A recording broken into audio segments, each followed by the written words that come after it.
Voilà, mbote walandi fantastique info, totondi samine sengo, ya kosale la bino video ya lelo, en direct awa na kati ya Mindwa D, pona kotala esika ete offre ezalaki ya concession kasi lelo yo, ekomi pe masango ekomi kobota awa. Offre ya nani? Ya tata mafuta oyo, apesaki mbela ya koteka terrain na ye bandeko bazwaki deja ya liboso, basali mosala pe tala masango yango yo, na mabela Mindwa D, ndenge ni ezali ko bima na kati ya Kindondo awa. Bongo tozo poussa na malamu pembeni na kati ya bandeko oyo tozali na bango ya ko tunda bango quelques questions par rapport ya mosala kitoko oyo bazali kosala. Voilà, mbote papa na biso. Voilà, yebisa bandeko na yo ba congolaise na ba congolais bazolanda de partout na kati ya mokili en direct ya Fantastique Info Télévision, surtout papa Makengo na molongani na ye oyo topesi bango mbote. Kombo na onani? Nga kombo na nga Papa Tikose. Papa Tikose, beta un peu lisolo, awa tomoni yo, ozo sala mosala nini, mais quand peut expliquer l'histoire, ya masolo ndenge ezalaki awa. Toujours nga na bilanga. Tozwaki zamba papa mafuta, papa mafuta tekeli biso terrain o nyonso bomoni oyo. Nde to travaillaki yango, o eza bisika tokutaki basala ba fulu nde première masangu o tokotsaki yango oyo. Masangu na biso liboso tokotsaki yango oyo, quand même ezo progresser na santé bien. Ça ngina sepeli et pesi biso vraiment bisengo. Parti o nyonso ezalaki zamba tokati yango tout, minute ekomi bilanga. Tozolona totieba masangu tozotia bambwengi babuti toujours tozo renforcer ka muke ndenge ezalaka. Voilà, projet zali kitoko biso bandeko ya Fantastique Info Télévision totondisa mine esengo parce que tolobaki topesaki offre, papa Makengo répondaki azwaki papa Dani mama Chantal oyo ba répondait pe que ndine ko za concession na bango awa kasi papa Tikose mosala ezolega ndenge nini kasi awa parce que balobo zali internet awa bando yaki est-ce que insécurité zali azomona ba mobondo en tout cas bandana yaki vraiment nazana kimia papa mafuta yambaki nga na vande pa ya papa mafuta naza vraiment na kimia neti nazaka pa nanga nazolia bien kolala kitoko kosokola mai ba mai partout nengo moni boza mbonyo so mai na mai soko sote boye mai baluki kuna mai ozongi kuna mai donc toujours toi bien. Voilà, toujours vous allez bien, on est dans la rasoué na biso, bandeko ya Fantastique Info Télévision, bandeko tozo compagnie, oyo bazo pesa confiance, ceux qui totindi bango na esika bazo concession, musale sala makito koloko la tomoni boye, ndeko pesa pe esengo makasi. Alors maintenant mission na boni boche déjà ndamo masangu boteli lokola contester masangu et répondre positif, tout le monde est déjà kalamingi était à Tiba janvier, bolia masangu. Alors à part masangu boloni, bozana plan ya nini rosala musala ana kacha yamboka na concession papa mafuta. Pona biso vraiment a tozana projet na biso oyo na motema wa zo sala ba bilanga tokotia élevage ba jardin na seto ko sala ba jardin kolona bo bergine tomati pilipili ba biloko kako to ebinenge zaka ba 3 mois toujours tozo évoluer ka malembe. Voilà et bon ba mai kitoko parce que ba ebisika ki bozala ki la plateau oyo bokimaki kuna une grande partie de makambo etali mobondo et une autre partie par rapport à la raison ou peut-être yomoko yebi o ezana ngana important ya koloba na kati ya chaîne na biso Fantastique Info Télévision mais kasi ba mai yo bomoni koto bozo exploiter ngote ndenge ni parce que na ba projet tangi obeti lisolo ya mai te. Bon pona mai tozana projet ba mazipa tozana ba projet mazipa na sekuna tozo sala na ntokata ba jardin na janvier pokuna mai lekaki makasi kushi ya matiti zambe kola ya makasi kushi lekani trop c'est to kati yango na batan o ekozika moto te yango to pucha yango na janvier mwelanga mukiane salaka to tumbi to saliba mazipa wana to yebini to kosenga suna sekuna. Voilà, boyebi nini bokosenga kuna balandi ya Fantastique Info Télévision tozola ke na image awa ezalaki vraiment zamba kasi bandeko bakoti ba travailler le tomoni masangu ekomi kobima sengili na congolaise to congolais nyonso kotelema pona kosala quelque chose pona mboka na ye mingi tozongisa vraiment bilanga na kati ya mitema na biso tozongisa bilanga na kati ya bakanisi na biso parce que moto nyonso ozala na titre ozali soki bilanga te okolia te parce que nyonso salaka eutaka na bilanga. Alors topesa valeur na bilanga ndenge Fantastique Info Télévision topesaka yango tosalaka ba descente na biso pona ko valoriser toujours bilanga awa. Alors papa Tikose le banini yoko le bana papa Makengo na molonga lina bien sûr oyo ba pesa kaka Fantastique Info Télévision te bino pe famille bo compagnie mais na moni vraiment ki ya toute une famille malamu o bozo sala mosala o bondimi kotika banda kuna biso na Kinshasa ondimi ko vanda na kati ya Zamba enfin ko pesa sourire bo solo la chaque jour je sais mais le banini yoko le bana le na kati ya image l'air kotala yo en direct ya Fantastique Info Télévision. En tout cas ngana oyebisa yana biso a continuer kana bolingo azana ngopo na biso ebele bakenda poto bazwa likanisa osala ba makambo biso osala kati tobandi makambo awa te toza nango na plateau batere ya minene ya makasi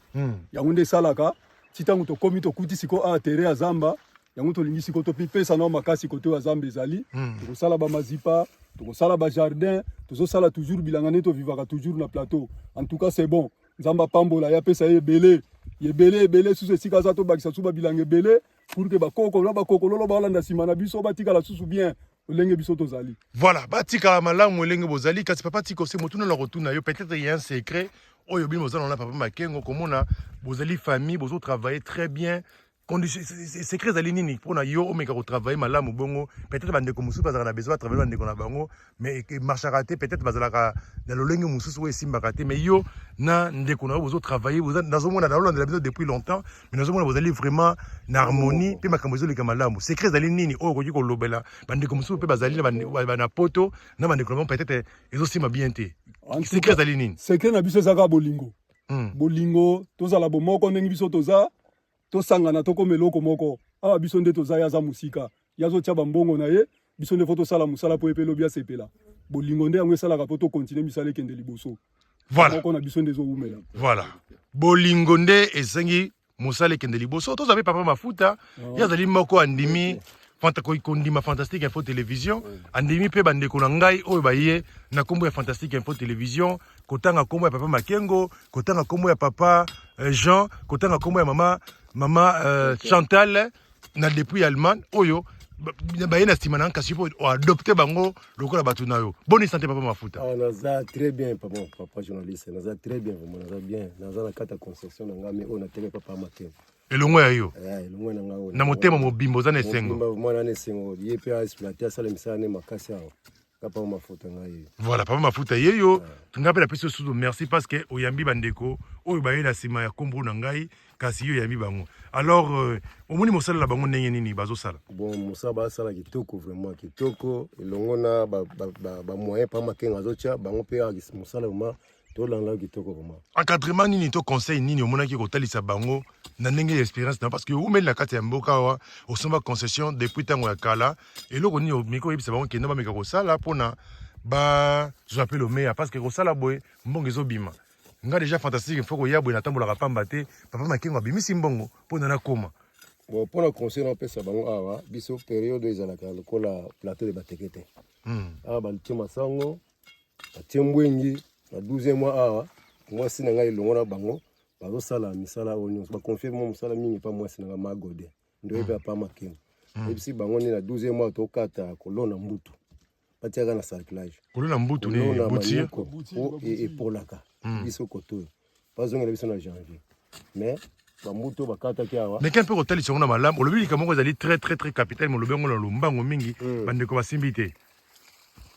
Na 11e mois o kitina bina biso manyoko pesa uma babutir manyoko po ibima e polaka na kati ya mboka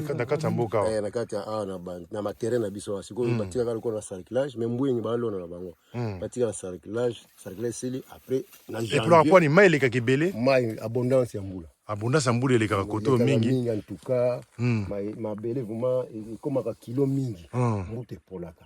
yango wana faut bazonga na musale faut reprendre na janvier toketine langa wana sans problème. Voilà, toketine janvier sans problème. Vraiment merci pour la conseil au pesi bango mais au moni ba aba fuiti ko simbate o un jour papa Makengo pa ko yana molonga ni naye bali ata moi mundenge bali ata moi arbre à paix parce que la télé dans l'environnement la bino wa nazo tourner caméra na ngai nazo mona tan banzete mo bolona te ka ba part wana za mangi ozo mona na musika za nzeta manga dans ma menacé na voisin na ba arbre fruitier ya ibele ba safu ya ibele